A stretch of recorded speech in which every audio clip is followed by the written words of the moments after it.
చెప్పుకునే పరిస్థితి తెచ్చారంటే ఆ పార్టీ పరిస్థితి ఎంత ఘోరంగా ఉంది అని అడుగుతున్నాం. ఏం జగన్మోహన్ రెడ్డి ఇప్పుడు ఎమ్మెల్యేలు తీసేసి వాళ్ళు పనికిరారు కాబట్టి హిజరాలకు ఇస్తావా అని అడుగుతున్నాం. మా అక్క చెల్లెళ్ళు తెచ్చి వాళ్ళు ఎమ్మెల్యే టికెట్లు ఇస్తావా అని అడుగుతున్నాం. ఆంధ్ర రాష్ట్ర చరిత్రలో ఒక నాయకుడు మీద మీకు దమ్ము లేదు కాబట్టి, భయపడ్డారు కాబట్టి ఇజ్రాయల్ పంపిస్తారా? సిగ్గుందా మీకు అని అడుగుతున్నా.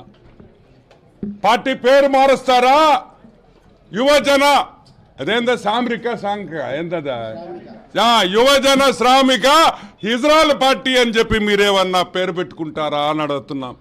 ఇదా మీ పార్టీ పరిస్థితి? సిగ్గుందా మీకు అని అడుగుతున్నాం. ఇంకోటి కూడా చెప్తున్నా, నెల్లూరు జిల్లా ఎమ్మెల్యేలు ఆంధ్ర రాష్ట్రంలో ఉండే ఎమ్మెల్యేలు అందరూ ఇంకో 3 నెలల్లో బ్రహ్మాండంగా కాపురాలు చేసుకోండి. దాని తర్వాత చీరలు గాజులు మల్లెపూలన్నీ మేమే ఇస్తాం. మిమ్మల్ని అందరినీ హిజ్రాలుగా డిక్లేర్ చేసి మీరు మా హిజ్రా అక్క చెల్లెళ్ళతో మీరు బ్రహ్మాండంగా తిరగొచ్చని కూడా నేను మనవి చేస్తున్నా. ఇప్పుడు కన్నా మారండి. రాజశేఖర్ రెడ్డి పరువు తీయొద్దు, పెద్ద ఆయన పరువు తీయొద్దు.